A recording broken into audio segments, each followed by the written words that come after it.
Salut tout le monde, je fais cette petite vidéo pour vous expliquer un petit peu les avantages en solo et les avantages en coop à Bloodborne, le jeu de plateau. C'est vrai que c'est une question qui revient assez souvent dans les forums et je me suis dit pourquoi pas réfléchir un petit peu en profondeur et voir si je peux aussi apporter des informations sur, ce, sur cette question-là. Y répondre tout simplement. Donc là, ce que j'ai fait, c'est que j'ai pris un petit tas de notes. J'ai fait des petites notes. Je ne me suis pas pris la tête. J'ai pas fait vous faire 4000 discours. C'est-à-dire que j'ai pris plein de petites notes pour les avantages en solo. Et j'ai fait des notes pour l'avantage en coop, moyennant 3 joueurs. Parce que la coop, on va dire que c'est un petit peu 2, 3, 4 joueurs, on ne sait pas trop. Donc voilà, j'ai pris une moyenne de 3 joueurs pour que ce soit un peu plus clair. Alors, déjà, je vais commencer par les avantages en solo quand on joue à Bloodborne au jeu de plateau. C'est vrai que bon, voilà, j'ai déjà vu pas mal de questions qui demandaient, oui, est-ce que c'est plus difficile en solo, est-ce que c'est plus difficile à plusieurs. Alors moi j'ai joué, j'ai fait les deux et là je vais vous mettre en avant un petit peu les différences que ce que je trouve moi, c'est aussi mon avis. Donc par exemple là, notre personnage subit une progression plus rapide en termes d'attributs puisqu'il est le seul à percevoir du sang et peut se permettre de rejoindre le rêve du chasseur plus souvent. Et c'est vrai, parce que c'est un petit peu évident. Quand tu es tout seul, tu es le seul à pouvoir aller au rêve du chasseur. A l'inverse, quand tu es 3, du coup, on va prendre 3. Si chaque joueur va au rêve du chasseur, ça fait avancer la piste de chasse de 3. Donc c'est un peu plus galère. Donc là, c'est un vrai avantage en solo, c'est de pouvoir aller un peu plus souvent au rêve du chasseur et avancer son personnage un peu plus facilement. Euh, alors la piste de chasse plus lente, car moins de chances de mourir. Alors ça c'est sûr, la piste de chasse plus lente car moins de chances de mourir. En effet, on va prendre le pire des cas dans un tour de jeu. Ça c'est aussi quelqu'un qui avait bien expliqué ça en réponse de la question. Le jeton peut être déplacé 2 fois en solo et 4 fois à 3 joueurs. C'est vrai que si, comment dire, on est 3 joueurs, que les 3 meurent, donc le jeton de chasse avance 3 fois, plus la fin du tour. Ça aussi, c'est un petit truc qui est assez rigolo, c'est qu'on peut s'imaginer que le jeton de chasse bouge à la fin, mais comme c'est la fin, c'est un petit peu le début de l'autre tour. Donc on peut dire aussi que c'est la fin du tour, c'est pareil quoi. Mais voilà, ce que je veux dire, c'est qu'il peut bouger 4 fois à 3 joueurs, dans le pire des cas évidemment, mais c'est pour vous dire que quand on meurt, ça fait avancer quand même la piste de chasse assez drastiquement et c'est un petit peu la galère quoi. Donc l'avantage en solo, c'est piste de chasse plus lente. Effet cible tous les chasseurs ignorés. C'est un petit peu lié à ce que je viens de dire. Un chasseur seul ne permet pas à l'ennemi de multiplier ses dégâts en infligeant des attaques de zone.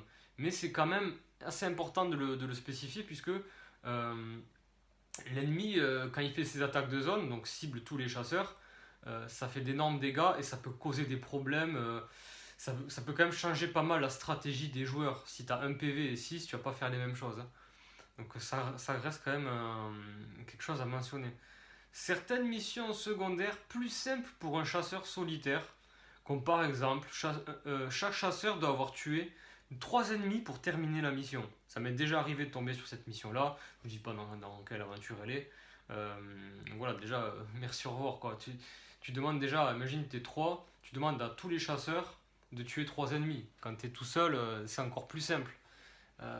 C'est clair que là, et il n'y a pas que celle-là. Moi, j'ai vu quelques missions quand même qui étaient, je trouve, plus simples à effectuer quand tu es seul, je trouve, puisque les prérequis, en fait, te demandent enfin, beaucoup plus de difficultés à plusieurs, quoi. Aucun autre chasseur ne peut interférer dans votre plan stratégique. Ça, c'est sûr. Vous gardez le cap plus aisément car vous marchez seul. Donc ça, c'est un petit peu évident. Quand tu es à plusieurs, mais ça va être dit dans l'autre, enfin ça va être dit dans l'autre. Quand tu es à plusieurs, il y a toujours un joueur, vous connaissez, il y a toujours un joueur qui va être là, ouais mais non, on devrait faire ça plutôt, le truc, et toi t'es là, mais qu'est-ce qu'il fait? Et là t'as tous les autres qui disent, ah ouais t'as raison, ouais, vas-y, il vaut mieux qu'on fasse plutôt ça. Ah ouais non, franchement ça c'est pas... ça peut arriver, donc quand t'es seul, il n'y a personne qui interfère dans ta stratégie, et tu gardes le cap plus facilement, puisque si tu sais un petit peu ce que tu fais, il y a un cap stratégique qui est maintenu d'une meilleure manière, quoi. Donc voilà les avantages en solo. J'ai cité un petit peu tout ce qu'on peut apporter euh, de positif pour les parties en solo. Maintenant, vous en faites ce que vous voulez, hein. Euh, vous le voyez comme vous voulez, mais en tout cas, ça, c'est tout ce que j'ai vu de bien en solo. Là, la progression plus rapide d'attributs, moins de chances de mourir, moins de dégâts dans la tête.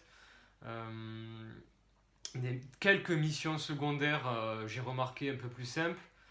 Et une stratégie un peu plus, voilà, un peu plus sérieuse et moins bousculée par les idées des autres. Voilà, voilà en solo. Maintenant, les avantages en coop, moyennant 3 joueurs, comme j'expliquais, 3 joueurs, ça va être un petit peu la moyenne. Exploration et déclenchement de missions plus efficaces. Eh oui, deck d'exploit en solo, c'est 6 tuiles, en coop 10 tuiles. Donc tu fais vite la différence. C'est bonus pour la coop parce que et ouais, c'est ça. Sachez aussi qu'en explorant à 3, il se peut que plusieurs missions soient déclenchées dans un seul tour.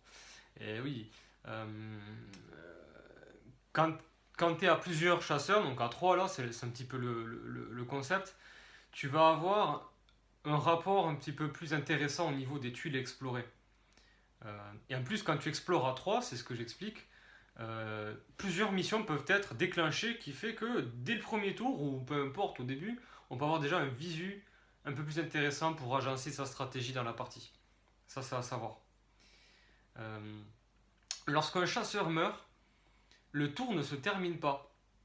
Et oui, contrairement en solo, si un chasseur meurt, le tour continue et permet peut-être de terminer une mission avant la fin du tour, ce qui déclencherait peut-être une réinitialisation.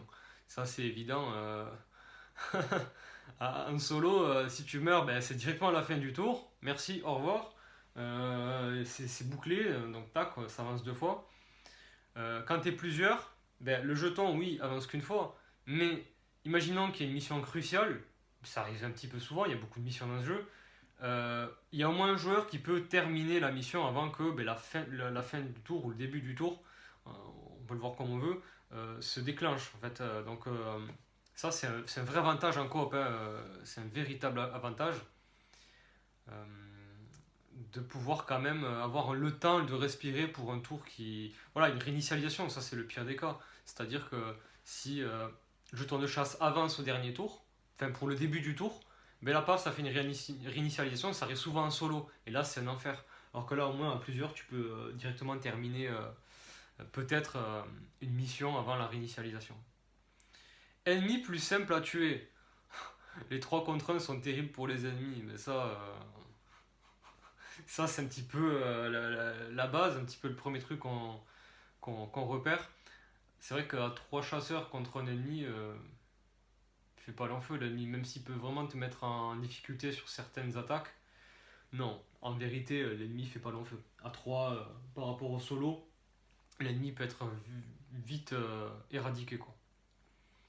Stratégie tactique pour déplacer les ennemis plus efficace. Avec quelques mouvements de déplacement, on peut facilement permettre une interaction tranquille pour un copain ou alors tout simplement tanker les dégâts à la place de notre chasseur, ça c'est sûr. C'est-à-dire que, vous savez, quand on se déplace, les ennemis vont nous poursuivre, on peut amener un petit peu les ennemis, ils le disent de toute façon dans les règles, un petit peu où on veut, et ça c'est super efficace quand on est plusieurs. En solo on ne peut pas le faire, on subit plus qu'autre chose. À plusieurs on peut toujours gérer ce système pour éviter par exemple l'activation des ennemis, pour aménager un peu mieux son activation des ennemis. On peut s'en servir en tout cas plus facilement. Autre élément, ça c'est intéressant, c'est vrai qu'on n'y pense pas beaucoup, vous allez voir, les chasseurs du groupe peuvent porter les récompenses en excès. Et oui, puisque tout ce qui n'est pas désiré par un chasseur euh, peut l'être, peut être intéressant pour un autre. En solo, ben moi j'ai déjà, admettons, un fusil de Ludwig. Enfin, pas maintenant, ouais, c'est ça. Mais si je reçois un fusil de Ludwig, je vais être là, ben, ok, d'accord, c'est inutile. Donc là, il y a peut-être 3 joueurs, il y en a un autre qui va le prendre, le fusil de Ludwig, peut-être.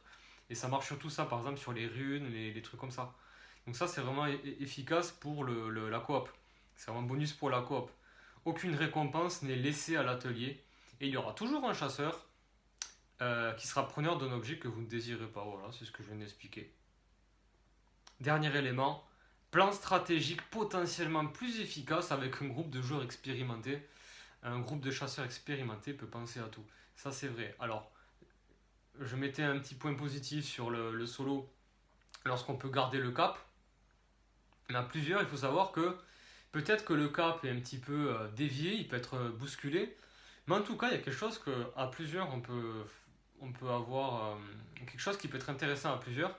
C'est que lorsqu'on fait un mouvement, par exemple, il se passe quelque chose dans nos actions, il y a un copain, un allié, quoi, peut nous dire, ah bah attention, tu vas peut-être avoir ça, et toi tu l'as oublié. En solo, tu fais les choses et tu te dis, mince, j'aurais pas dû faire ça, etc.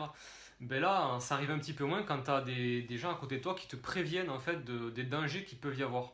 Et ça, c'est super intéressant. Ça aussi, on n'y pense peut-être pas. Enfin, instinctivement, on n'y pense peut-être pas. Mais en tout cas, on peut penser à tout. Voilà.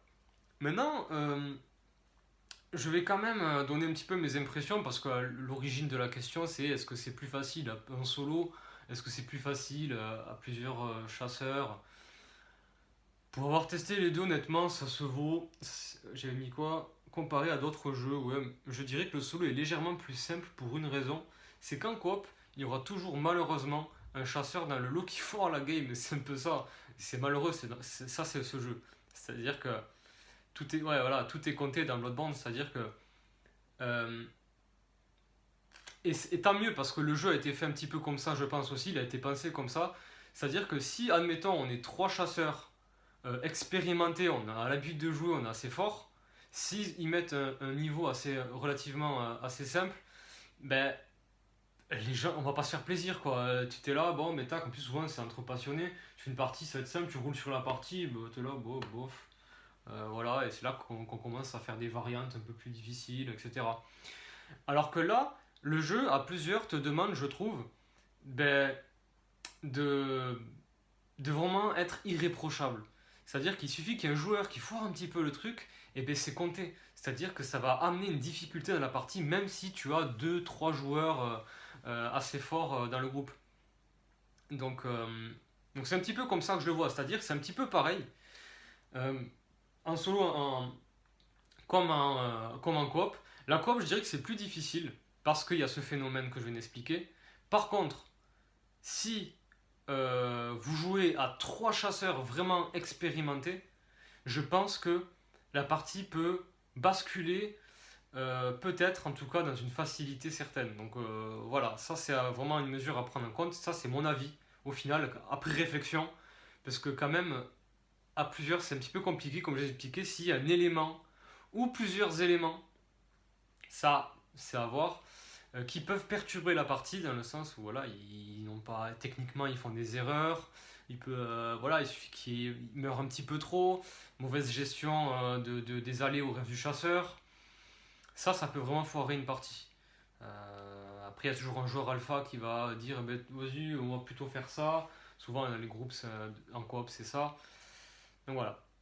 Donc si vous voulez gagner à plusieurs, je vous le dis, je vous le conseille, faites sonner la cloche à des chasseurs expérimentés, puisque c'est ça qui va faire la diff. Ce que je voulais rajouter, j'ai eu aussi certains qui me posent la question, oui, est-ce que à combien de chasseurs vous jouez en solo? Donc c'est un petit peu la partie bonus de la vidéo. Euh, alors j'ai joué en solo, j'ai joué à deux chasseurs. À trois chasseurs, c'est vraiment l'expérience, c'est vraiment une expérience de jouer à trois chasseurs. C'est pas mon kiff, honnêtement, c'est pas mon kiff. À deux, c'est à tester. Franchement, c'est à tester pour le fun, pour varier un petit peu ses parties. Je trouve que c'est vraiment à tester. Par contre, je trouve que dans ce jeu-là, euh, j'y vois moins d'intérêt. Moi, j'adore jouer en solo avec un chasseur dans ce jeu en particulier. Par exemple, pour ceux qui ont Dark Souls, le jeu de plateau, là, je trouve vraiment cool de jouer à deux chasseurs, à deux personnages ou trois. Là, je trouve vraiment un intérêt parce qu'on va juste lancer des dés, on va faire des petits déplacements, il y a un esprit, voilà. Là, c'est le fait d'avoir un deck. Et je sais pas pourquoi, c'est peut-être moi, le fait d'avoir un deck, ça me fait chier de gérer deux deck building en fait, de deux chasseurs. Mais c'est pas dégueulasse non plus, c'est pas ce que je veux dire par là. Mais moi j'ai une préférence pour un chasseur en solo. C'est beaucoup plus agréable. Ou au pire, s'il y a deux chasseurs, c'est au moins jouer avec une personne. Jouer à deux, c'est vraiment intéressant à ce jeu. Deux ou trois, c'est vraiment pas mal. Donc voilà, n'ayez pas peur de jouer à deux, ça peut être marrant pour varier un peu. Je trouve que ça peut être vraiment intéressant. Voilà, bon, mais je pense avoir répondu à la question. C'est la première vidéo, je crois, où je monte ma ganache. C'est un truc que je fais jamais, quoi. Non, parce que là, il n'y avait rien à montrer, il n'y avait rien de particulier. Ben là, j'étais un petit peu absent avec les fêtes. C'était un petit peu galère parce que ben, justement parce qu'il y a eu les fêtes et j'étais un petit peu malade aussi. Donc j'ai pas pu trop sortir de vidéos. Là, j'ai pensé à faire ça, c'était prévu de toute manière. Euh, bon, ben voilà, si. Alors moi j'ai répondu à cette question. Donc voilà, j'ai répondu à moitié puisque c'est un petit peu pareil. Les avantages en coop solo, c'est bien équilibré, mais ça reste quand même un peu plus simple en solo, je trouve. Euh, Voilà, c'est un petit peu mon avis. Donc, on se retrouve pour une autre vidéo. À la prochaine.